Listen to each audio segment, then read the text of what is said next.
और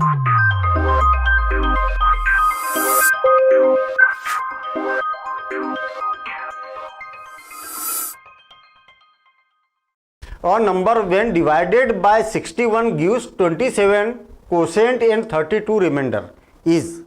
नंबर क्या होगा? देखिए कोई एक नंबर है और हमें नहीं मालूम कि ये नंबर कौन सा है। फिर से क्वेश्चन को पढ़ रहा हूं मैं, बिल्कुल सिंपल काम है। और नंबर व्हेन डिवाइडेड बाय 61 से डिवाइड किया जा रहा तो कोसेंट क्या आ रहा? 27 आ रहा और रिमाइंडर कितना आ रहा? 32। तो ये नंबर क्या होगा, यही हमसे यहां पर पूछा गया है। देखिए ध्यान देना, इधर हमें मालूम है कि इसका और इसका मल्टीप्लिकेशन करेंगे और ये रिमाइंडर को ऐड करेंगे तो आपके पास में क्या मिलेगा? डिविडेंड मिलेगा, ठीक है ना। मतलब क्या होता है, ये is equal to 61 into 27 plus 32, मतलब डिवाइजर इंटू कोसेंट और प्लस रिमाइंडर। बस इसका कैलकुलेशन कर लीजिए और कैलकुलेशन करने के बाद आपको आंसर मिल जाएगा इसका। तो कैलकुलेशन मैं कैलकुलेटर से कर लेता हूँ। 61 इंटू 27 और प्लस 32, ठीक है ना, और इज इक्वल टू क्या होगा? तो आपके पास आंसर आ गया 1679। 1679 करेक्ट आंसर ये होगा। सिंपल कॉन्सेप्ट आपको इतना याद रखना है कि अगर किसी नंबर को 10 को या कोई भी नंबर हो, किसी नंबर से 3 से मान लिया जाए डिवाइड कर देता हूं मैं तो 3 टाइम डिवाइड हो रहा, या तो मान लिया जाए कि 7 से डिवाइड कर देता हूं तो 7 1 जा 7, तो बचा कितना? 3, 7 1 जा 7। देखिए होता क्या है, ये 10 इज इक्वल टू इसका और इसका मल्टीप्लिकेशन क्या हो जाएगा? 7 इंटू 1 और जो भी रिमाइंडर बचा उसको प्लस कर दीजिए। तो देखिए 7 इंटू 1 7 और 3 10 सेटिस्फाई हो रहा। सेम ये वाला कॉन्सेप्ट आपको याद रखना है, ठीक है ना। यूक्लिड डिवीजन लेमा, तो यूक्लिड डिवीजन लेमा के थ्रू ये सॉल्व हो सकता है। तो ये वाला कॉन्सेप्ट आपको मालूम होना चाहिए। 1 2 3 1 2 3 और 4 में से कोई भी एक मिसिंग हो तो कोई भी वैल्यू हम निकाल सकते हैं, ठीक है ना। 4 नंबर में से कोई भी एक, या डिविडेंड, डिवाइजर, कोसेंट, रिमाइंडर, ये चारों में से कोई भी 3 वैल्यूज हमें गिवन है तो 4th वैल्यूज हम निकाल सकते हैं। चलिए ठीक है। Which of the following is not a rational number. आ गई ना बात रेशनल नंबर और इरेशनल नंबर वाली। आपको पहचानना है कि कौन सा रेशनल नंबर है। हमारे पास में फर्स्ट क्या है? √6, और √6 का तो स्क्वायर रूट तो खत्म होगा नहीं, जैसे कि वैसे ही है। इसका मतलब ये क्या हो जाएगा? इरेशनल नंबर हो जाएगा। क्या बोला है? Not a rational number. Not a rational number मतलब ये रेशनल नंबर नहीं है। करेक्ट आंसर क्या हो जाएगा? यही हो जाएगा। अब देखिए आगे यहां पर क्या बोला है? √9। 9 का स्क्वायर रूट कितना होता है? 3। तो आप देखेंगे कि यहां पर रूट गायब हो गया ना। जब रूट गायब हो गया तो ये क्या है? रेशनल नंबर है। मतलब आपको क्या पूछा है? नॉट अ रेशनल नंबर, मतलब ये वाला नहीं होगा। 25 का स्क्वायर रूट 5 होता है, तो ये इसका भी रूट गायब हो गया, ये भी क्या होगा? रेशनल नंबर होगा। इसका मतलब नॉट अ रेशनल नंबर ये भी नहीं होगा। और 36 का 6 होता है, इसलिए ये भी नहीं होगा। करेक्ट आंसर क्या होगा इसका? ये होगा। ओवरऑल इस क्वेश्चन से आपको इतना मालूम होना चाहिए कि रूट अगर गायब हो जाए तो रेशनल नंबर, और रूट गायब ना हो तो इरेशनल नंबर। ऐसा भी हो सकता है कि आधा गायब हो जाए आधा ना हो। जैसे मान लिया जाए 125 स्क्वायर रूट, इसको लिखा जा सकता 5 इंटू 5 तो ये क्या हो जाएगा? 5√5। पूरा स्क्वायर रूट गायब हुआ क्या? नहीं हुआ, ये इतना बच गया ना। तो ये भी क्या होगा? Irrational number. रूट खत्म हो जाना चाहिए तो रेशनल नंबर, नहीं हुआ खत्म तो इरेशनल नंबर। ऐसा। नेक्स्ट क्वेश्चन देखिए, if HCF this is a और LCM this is equal to क्या? बहुत बढ़िया। आपको मालूम होना चाहिए अगर हमारे पास में 2 नंबर है, नंबर फर्स्ट और नंबर सेकेंड, 2 नंबर है तो दोनों नंबर का आप मल्टीप्लिकेशन कर लीजिए। आपके पास में मान लिया जाए कि 2 नंबर्स है, A और B है, तो दोनों का प्रोडक्ट कर लीजिए। और LCM और HCF का मल्टीप्लिकेशन कर लीजिए। किसका LCM और किसका HCF? A और B का जो LCM आएगा वो, और दोनों का प्रोडक्ट कर लीजिए। कितने नंबर, कितनी क्वांटिटी हो गई? 4। First number, second number, LCM और HCF, कितनी क्वांटिटी हो गई? 4। 4 में से ये फार्मूला बन गया। 4 में से कोई भी 3 क्वांटिटीज दी जा सकती है और 4th वैल्यू आपसे पूछी जा सकती है। आपको दोनों के एलसीएम दिए हुए, एक नंबर दिया हुआ है, सेकंड नंबर पूछा है, दोनों नंबर दिए, एलसीएम फाइंड करनी है और एचसीएफ गिवन है। मतलब 4 में से कोई भी ऐसे मल्टीपल चॉइस क्वेश्चन कुछ भी बन सकता है। देखिए आपको नंबर गिवन है 26 into 169 is equal to LCM कितना है, एलसीएम नहीं मालूम, एलसीएम नहीं मालूम, ठीक है। और एचसीएफ कितना गिवन है, एचसीएफ है 13 एचसीएफ गिवन है। एचसीएफ का क्रॉस मल्टीप्लिकेशन करेंगे तो क्या हो जाएगा 26 इंटू 169 डिवाइडेड बाय 13 और इज इक्वल टू एलसीएम। यदि एचसीएफ पूछा जाता तो एलसीएम नीचे आ जाता, ऐसा। ये 2 टाइम कैंसिल हो गया, 9 2 जा 18 और 12 13 और 2 और ये कितना हो जाएगा 338। ये क्या हो जाएगा इसका करेक्ट आंसर। इस क्वेश्चन से क्या बात सीखने को मिली कि हमारे पास में अगर 2 नंबर है कोई भी और एलसीएम भी गिवन है तो आप एचसीएफ निकाल सकते हैं। यदि आपके पास में एचसीएफ और दोनों नंबर गिवन है, एलसीएम निकालनी है तो आप निकाल सकते हैं इसी फार्मूले से। यदि एलसीएम और एचसीएफ दोनों गिवन है और एक नंबर गिवन है तो ये नंबर निकाल सकते हैं। मतलब 4 क्वांटिटीज़ है, 4 क्वांटिटीज़ में से कोई भी एक क्वांटिटीज पूछी जाए तो आप निकाल सकते हैं। 4 टाइप्स के यहाँ पर क्वेश्चन मिल गए आपको। मतलब क्या होता है कि जो मल्टीपल चॉइस क्वेश्चन है ना, हमारा पर्पस ये नहीं है कि इसको रटना है भैया ये ऐसा होता है वो ऐसा होता है, ठीक है ना। कॉन्सेप्ट मालूम होना चाहिए। और एक कॉन्सेप्ट इससे रिलेटेड, यदि मान लिया जाए कि आपके पास में 3 नंबर्स है तो 3 नंबर्स के लिए एप्लीकेबल नहीं होता, ये बात याद रहे, ठीक है। 3 नंबर्स के लिए अलग फार्मूला बनता है।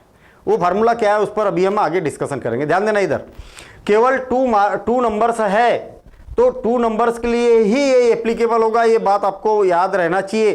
कई बार बच्चे समझते हैं कि सर अगर सी भी अगर कोई नंबर है तो क्या ये सी के लिए भी सेटिस्फाई होगा, तो नहीं होगा, उसके लिए अलग फार्मूला बनता है। A cross B cross C is equal not equal to LCM of A B C into HCF of A B C, दोनों नॉट इक्वल होते हैं। ये बात का खास करके ध्यान रखना है, कई बार कंफ्यूज करने के लिए क्वेश्चन दिया भी जाता है। चलिए नेक्स्ट क्वेश्चन। अब क्या बोला यहां पर देखिए, मजेदार question. If A is equal to, मैं लिख रहा हूं यहां पर A is equal to 2 raise to the power 3 into 3 and b is equal to 2 into 3 into 5 and c is equal to 3 raise to the power n और into 5 raise to the power 1। Clear. अब इसका जो LCM है, LCM given है, LCM of A B C is equal to कितना given है 2 raise to the power 3 into 3 raise to the power 2 into 5 raise to the power 1। Then find the value of n, n की value क्या होगी, समझना इस बात को। हमें मालूम है एलसीएम और एचसीएफ कैसे निकाला जाता है। एलसीएम का मतलब ये होता है कि ऐसा नंबर, उस नंबर को इस नंबर से भी डिवाइड किया जा सकता है, इस नंबर से भी डिवाइड किया जा सकता है, इस नंबर से भी डिवाइड किया जा सकता है। क्लियर। देखिए तो उसके लिए क्या किया जाता है, मैक्सिमम पावर को लिखा जाता है। किसकी पावर को, मैक्सिमम पावर को। जब भी आप एलसीएम निकालेंगे ना तो किसको लिखा जाता है, मैक्सिमम पावर को लिखा जाता है। ध्यान देना, इधर यहां पर 2 की पावर कितनी है 3, यहां 2 की पावर कितनी है 1, यहां पर 2 की पावर कितनी है तो 0, कुछ नहीं है मतलब 0 है। सबसे ज्यादा पावर कितनी है 3 है, तो एलसीएम में क्या लिखा जाएगा, मैक्सिमम पावर को लिखा जाएगा। 3 की पावर कितनी है यहां पर 1, यहां 3 की पावर कितनी है 1, यहां 3 की पावर कितनी है n। फिर से यहां पर 3 की पावर 1, 3 की पावर 1, 3 की पावर n, तो यहां पर क्या लिखना चाहिए आपने, 3 की पावर n लिखना चाहिए एलसीएम के लिए। 5 की power 0, 5 raise to the power 1, 5 raise to the power 1, maximum power को लिखना है तो 1 पावर मैक्सिमम है, तो ये है लिखा है। Overall 2 raise to the power 3, 3 raise to the power 2 और 5, ये तो उनने बोला है।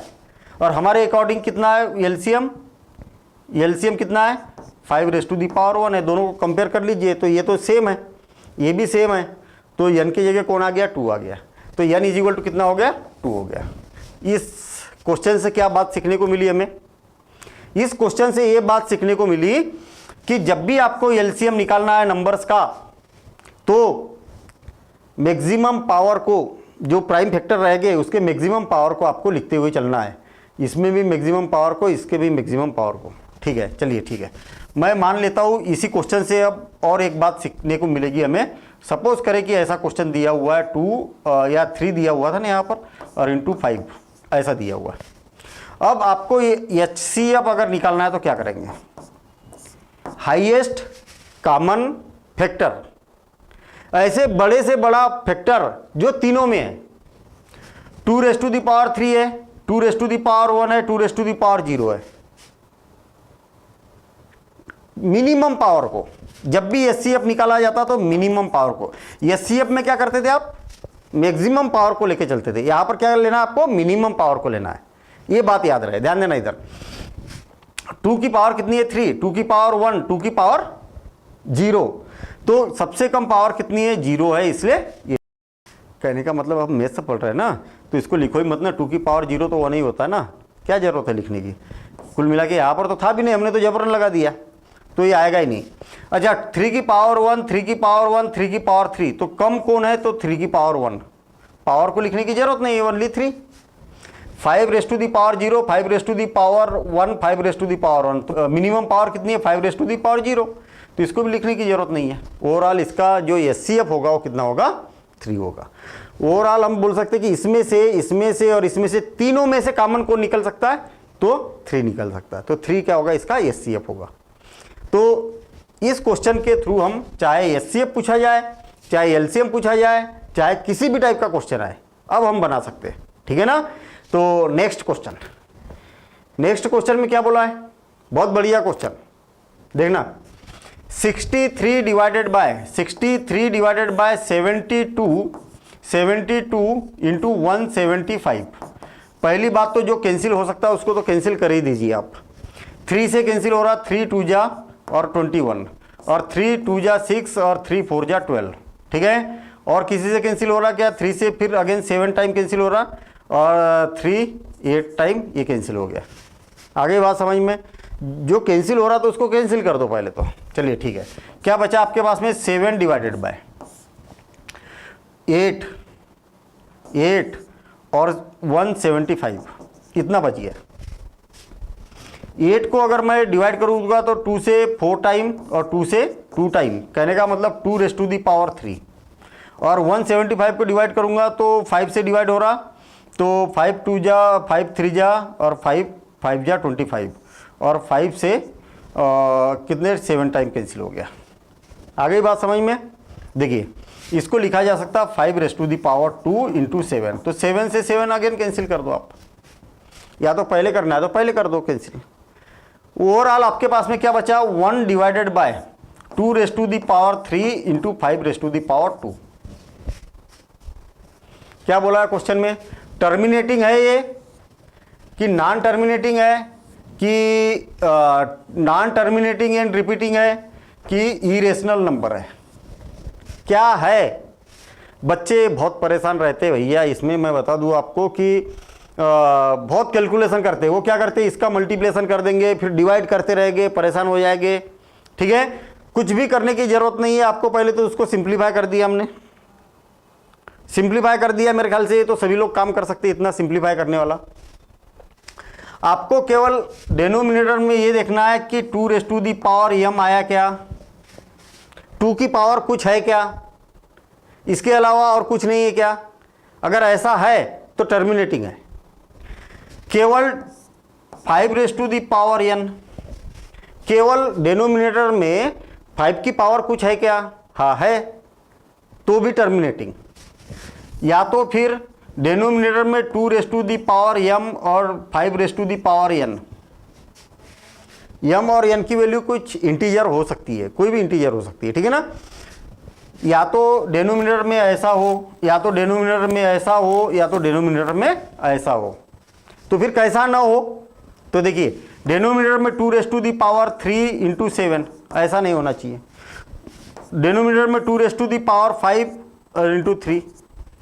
कहने का मतलब डिनोमिनेटर में 2 और 5 के अलावा कुछ भी नहीं आना चाहिए। अगर ऐसा आता है तो क्या होगा, नॉन टर्मिनेटिंग होगा। क्या होगा, नॉन टर्मिनेटिंग होगा। ये बात क्लियर हो गई। ओवरऑल डिनोमिनेटर में या तो ऐसा आना चाहिए, या तो ऐसा आना चाहिए, या तो ऐसा आना चाहिए। सिंप्लीफाई करने के बाद आप बोलेंगे कि सर यहाँ पर तो 7 भी आ गया था, आपने तो जबरन ही कैंसिल कर दिया। यहाँ पर तो और भी कुछ कुछ आ रहा था, यहाँ पर भी 3 आ रहा था, आपने क्यों कैंसिल कर दिया, अदरवाइज 3 आ जाता ना। कैंसिल करने के बाद जो भी कैंसिल हो रहा कैंसिल करो, और उसके बाद में इनमें से कुछ ना कुछ आएगा तो टर्मिनेटिंग। तो टर्मिनेटिंग मीन्स ये वाला इसका करेक्ट आंसर होगा। क्लियर। तो terminating, non terminating, rational, irrational, इससे रिलेटेड कोई भी क्वेश्चन आपका अब छूटना नहीं चाहिए, क्योंकि इससे पहले भी हमने कुछ क्वेश्चन कराए थे। तो वो क्वेश्चन और सब आप अगर एक तरफ से सीक्वेंस सीरीज अगर देखते जाएंगे तो गारंटेड है आपका कोई भी एमसीक्यू नहीं छूटेगा, ये मेरी गारंटी है। ठीक है, लेकिन बेसिक आपका तगड़ा होना चाहिए। आपको मैं ये बता दूं कि पूरा कंप्लीट सिलेबस अवेलेबल है आपके पास में ऐप पर, टिस्टेक ऐप पर, और उसका डिस्क्रिप्शन में लिंक भी दी हुई है। आप वहां से देखेंगे, पूरा बेसिक मिलेगा आपको, पूरा 0 लेवल से बेसिक मिलेगा, और एक एक कॉन्सेप्ट क्लियर है। आप एक तरफ से देखते जाएंगे, सारी बातें समझ में आएगी। ठीक है ना। तो नेक्स्ट क्वेश्चन देखते हैं अब। 2 प्लस √3 और प्लस √5, बहुत बढ़िया क्वेश्चन। ये क्या है, रेशनल। ठीक है, ये क्या है, इरेशनल। ये क्या है, इरेशनल, इरेशनल नंबर। जब भी रेशनल और इरेशनल को ऐड कर दिया जाए, रेशनल और इरेशनल को ऐड कर दिया जाए तो आपको मिलता है इरेशनल। ऑलवेज, हमेशा रेशनल और इरेशनल को जब भी ऐड करेंगे तो आपको क्या मिलता है, इरेशनल। ये मालूम होना चाहिए। देखिए, ये बात मैंने इससे पहले भी मल्टीपल चॉइस क्वेश्चन में किसी में बताई थी, ये याद रखना। रेशनल को आर ही लिखता हूं मैं, रेशनल प्लस या minus rational is equal to क्या होगा, रेशनल। 2 रेशनल नंबर को ऐड करो या सब्ट्रैक्ट करो तो हमेशा आपको rational number, always rational number, rational plus या माइनस इरेशनल नंबर, दोनों को ऐड करेंगे तो ऑलवेज इरेशनल, ऑलवेज इरेशनल। ये याद रखना। इरेशनल प्लस करो चाहे माइनस करो, इरेशनल तो या तो 0 आएगा या तो फिर इरेशनल आएगा। आई बात समझ में। सपोज करें कि मैंने 0 क्यों लिखा, भाई आप बोलेंगे कि सर √3 इरेशनल नंबर है और माइनस √3 ये भी इरेशनल नंबर है, दोनों को इसमें से इसको माइनस करेंगे तो 0 आएगा। सेम रहेगा तो 0 आएगा, अदरवाइज क्या आएगा, always irrational, always irrational. Clear. ये कॉन्सेप्ट याद रखना। ऐसा लग रहा होगा कि अरे यार सर ने तो ये तो बिल्कुल छोटा सा क्वेश्चन है, क्या बताना चालू कर देते हैं, हर क्वेश्चन में कुछ ना कुछ बताना चालू कर देते, कहानी इधर उधर की सुनाते रहते। भैया ये कहानी ही मेन है, वह मल्टीपल चॉइस क्वेश्चन रटने वाली बात नहीं है। जब तक ये कहानियाँ नहीं मालूम रहेगी हमें तब तक काम नहीं होने वाला। तो ये सारी बातें आपको मालूम होना चाहिए, और आप हर मल्टीपल चॉइस क्वेश्चन में आप नोट्स बनाते हुए चलिए। ये जो जितने भी की पॉइंट्स है ना, ये बनाते चलिए, क्वेश्चन नहीं छूटेगा मल्टीपल चॉइस क्वेश्चन का, सारे क्वेश्चन करेक्ट बना के आएंगे, इसकी गारंटी है, अगर आप प्रॉपर तरीके से बेसिक कवर करते चलेंगे तो। चलिए ठीक है, अब ये तो हो गया प्लस और माइनस में। मल्टीप्लिकेशन में देखिए, मल्टीप्लिकेशन वाली बात आपको मालूम होना चाहिए। देखिए ये तो पहले क्वेश्चन को कंप्लीट कर लेते हैं हम। रेशनल और इरेशनल क्या हुआ, इरेशनल, और फिर irrational plus irrational, irrational plus irrational क्या है, इरेशनल। 0 सेम नंबर तो है ना, सेम नंबर रहेगा तभी 0 आएगा, अदरवाइज इरेशनल आएगा। करेक्ट आंसर क्या होगा, कहा गया भाई इरेशनल, रेशनल, नेचुरल नंबर और इरेशनल नंबर। ठीक है, करेक्ट आंसर क्या होगा इसका, डी होगा। और इंपॉर्टेंट बात, आपको बहुत सारे क्वेश्चन मिल जाएंगे इस कॉन्सेप्ट पर। और दूसरा कॉन्सेप्ट है rational number into rational number, always rational. इससे पहले भी किसी क्वेश्चन में मैंने ये सारी बातें बताया था।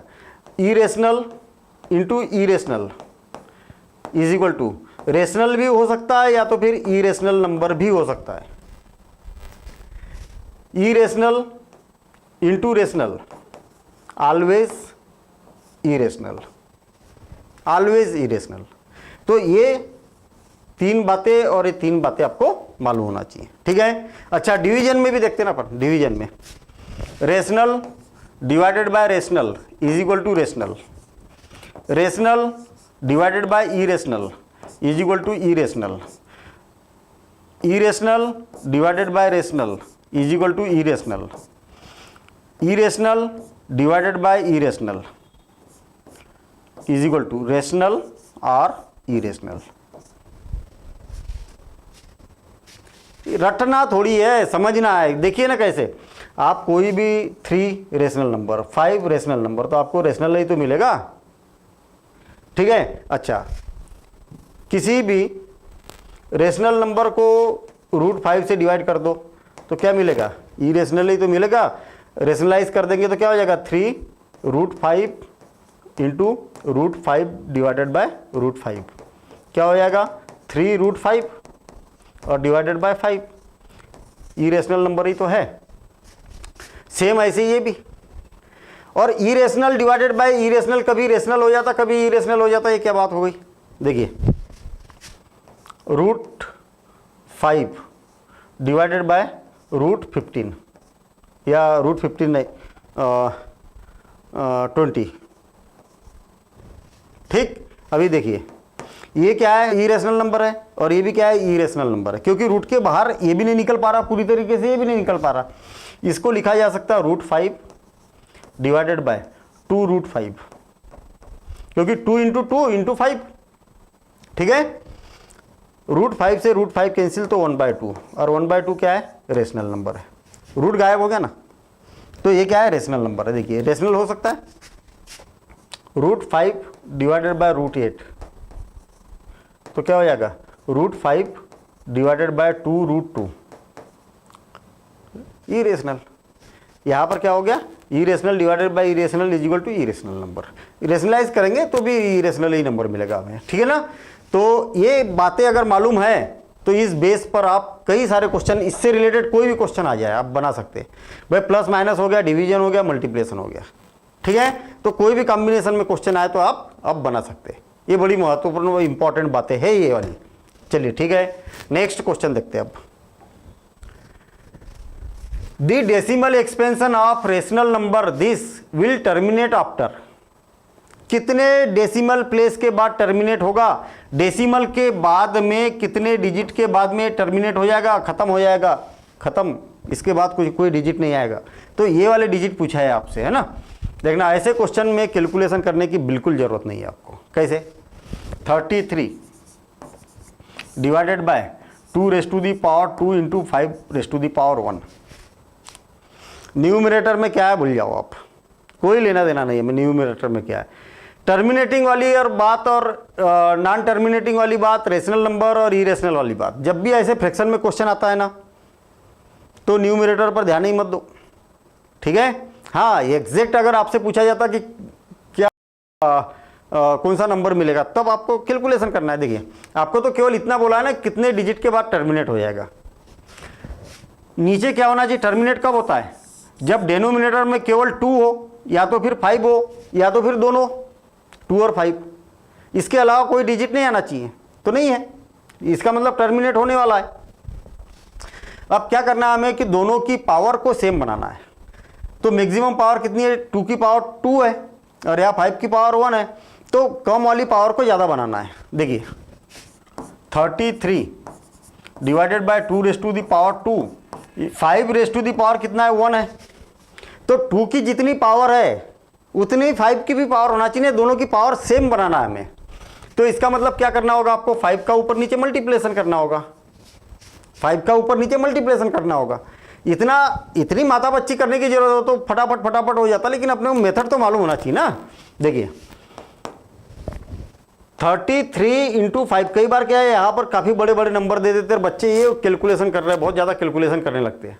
अभी यहाँ पर देखना कैलकुलेशन करने की जरूरत ही नहीं है, दोनों की पावर सेम है ना, तो 2 इंटू 5 कितना हो जाएगा, 10 हो जाएगा, तो पूरे की पावर कितनी हो जाएगी, 2 हो जाएगी। फिर से और एक बार ऐसा ऐसा समझ सकते हैं आप, 2 इंटू 5 और whole raise to the power कितनी है, 2 है।